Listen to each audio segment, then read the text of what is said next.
சென்னை எழும்பூர் உள்ளிட்ட பகுதிகளில் விட்டு லேசான மழை பெய்து வருகிறது. இது தொடர்பான கூடுதல் விவரங்களை எமது செய்தியாளர் காண்டிபனிடம் கேட்கலாம். காண்டிபன், வணக்கம். மேலும் விவரம்.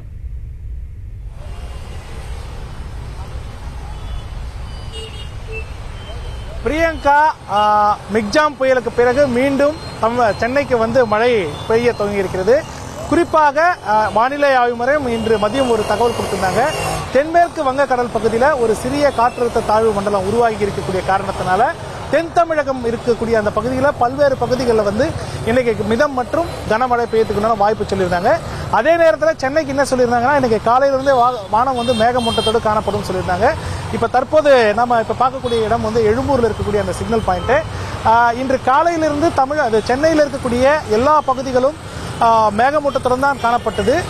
இடையில சற்றுமே, அதாவது ஒரு மணி நேரத்துக்கு முன்பாக சில பகுதிகளில் லேசான சாரல் மழையானது பெய்து கொண்டிருந்தது. சற்று முன் கனமழை என மாறி மாறி தற்போது சென்னைக்குள்ள வந்து பல்வேறு பகுதிகளில் மழை பெய்து கொண்டிருக்கிறது. எழும்பூரை பொறுத்த வரைக்கும் இங்கு இருக்கக்கூடிய இந்த சர்க்கிளை சுற்றி போய்கிட்டு இருக்கக்கூடிய வாகனங்கள் மெதுவாக ஊர்ந்து சொல்லக்கூடிய சூழ்நிலைக்கே தள்ளப்பட்டிருக்கு. என்ன காரணம் அப்படின்னு கேட்டோம்னா, இந்த மழை காரணமாக வாகனங்கள் வேகமாக இயக்க முடியவில்லை என்ற ஒரு விஷயம் இருக்கிறது. அதே நேரத்தில் தொடர்ந்து சென்னையில் இருக்கக்கூடிய மக்களுக்கு மிக்ஜாம் புயலுக்கு பிறகு மீண்டும் குடையின் அவசியமும் ரெயின்கோட்டோட அவசியமும் ஏற்பட்டிருக்கு.